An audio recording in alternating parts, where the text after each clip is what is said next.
Hello, my friends, and welcome to a special edition of Inside the Debt Black Hole. I'm Dave Hilton, your host.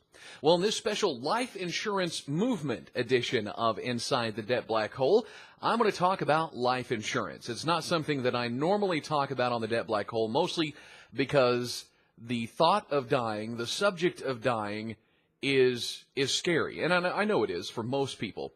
But I wanted to do this because Jeff Rose from Good Financial Sense, along with several sponsors, I'll list them here, Bankrate.com, InsuranceQuotes.com, LifeInsuranceByJeff.com, the Life Foundation, which you can find at LifeHappens.org, and also FinCon, the Financial Blogger Conference, have all come together to put this movement together and ask that other personal finance bloggers, like myself, take a few minutes today on this Wednesday to talk about life insurance. So, in my opinion, life insurance is extremely important. And that's the thing. That's the question they want us to answer is, why do you think life insurance is important for your family? Well, there are several different reasons for that. Mostly because you want to make sure that your family has finances, money, resources available to offset what they're going to lose because you're unable to earn. Because if I died tomorrow, which again scares me, just the thought of that, I got that feeling in the pit of my stomach even talking about it right now, because it's a very uncomfortable subject. The thought of the fact that if I died tomorrow, that they would lose the income from my job and from the business and all of that stuff. So there has to be something to offset that, to make sure that they can maintain the lifestyle and so that they can make adjustments accordingly to be able to have a comfortable life, because they're already going to have to deal with the grief and the loss of me not being around. And so the thought of them having to worry about money as well, I mean, that's just more pressure on them, and I don't want to have them do that. Now, another important thing about life insurance, and again, since this is Inside the Debt Black Hole, I have to combine personal finance and geek culture, because as a geek, I hope with all of my consciousness that at some point between now and the time that my time is up, my death, that we'll have found a way, somebody, some genius somewhere on this planet will have found a way, and it would be available to the public for us to download our consciousness into a computer system. Now, I don't know if that's just because of my huge ego or because I'm just scared to die, but either way, I would love for my consciousness and my thoughts to continue, to not just disappear from this universe. And so I know it's a little bit selfish. It's definitely selfish, but that's just the way I feel. But since that isn't available at the moment, there are other options that life insurance gives me that as a geek, I can still do something special for my family, for my friends, even though I'm not here. I know it won't matter to me, but it will matter to them. One of those options is a company called Celestis. Now, this is the company that offers memorial space flights, that's what they call it, that range from a cost of about $1,000 to $25,000 or more, depending on how much of your cremated remains you want to send into space. You can send part of you just up into space and then come back down again. That's the cheapest option. You can send yourself into orbit. You can send yourself to the moon, or you can send yourself into deep space, which is an option that they're giving. The first flight is scheduled for sometime in 2015, and again, that's the most expensive option on that.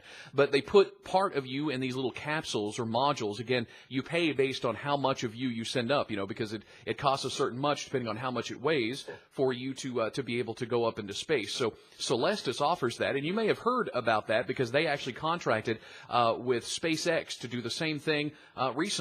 I guess earlier this year in 2012 for James Doohan, Scotty from Star Trek, the original series. Also Gordon Cooper, a Mercury program astronaut. He was part of that. 350 people overall part of that particular mission, part of their remains going up into space. And as a person who I would love an opportunity to go into space, but I know that in the current medical conditions that I have, that there's no way that I could possibly do that. I would never, ever be cleared to be able to go on a space mission. It would not be very good for me, or my body for that matter, for me to have that much force trying to escape the gravity of the Earth. So that's one option that I've talked to my family about.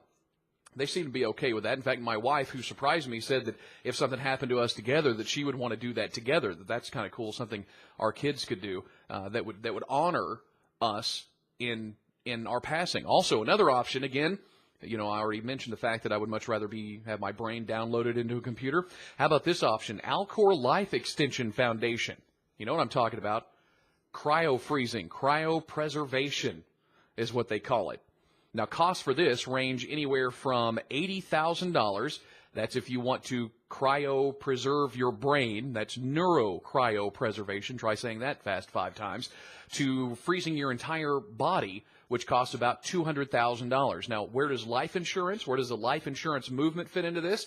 Well, life insurance, the proceeds from a life insurance policy can pay for this option if you want your family. If you're a geek and these are options that you're open to, you can actually buy a specific life insurance policy and make Alcor Life Extension Foundation, again, it's a nonprofit agency, you can make them the beneficiary, which then pays for you to be frozen. Now, it's not the point. Now, you actually have to die. You have to be legally dead to go through the cryo process. They say that on their website, in fact, and I'll link to that down below, also to the Celestis website, if you want more information about either one of those two companies or those two options. But you have to be dead. But the point is that some point in the future, perhaps they'll have nanotechnology or other medical technology that will be able to help us or even resuscitate us from the deep freeze or fix other problems that maybe we had in our body. So, Futurama basically is designed on that. He got stuck in that and then woke up I forget how long exactly, but several hundred years in the future. So those are a couple of options. So life insurance is important, even to geeks, for some of these options. Whether you want your remains to be shot into space, you want to be able to pay for that, for your family to be able to do something really cool for you, or for you to be frozen. Again, I'm still pushing. I haven't heard any companies doing where you can download your brain into a computer yet, but I'm hoping at some point that will be available. Again, I'm scared to die, just one of those human things, I guess. And hopefully at some point you'll be able to buy an insurance policy that will cover that particular procedure. It's not available yet, but I'm sure it will be. So there you go, my comments for the life insurance movement on this Wednesday. I appreciate y'all watching. I'll link down below to Jeff Rose's website so you can get more details about the life insurance movement itself and some of the other blogs that are participating today. But as a geek, that's where I stand on life insurance. Thanks for watching.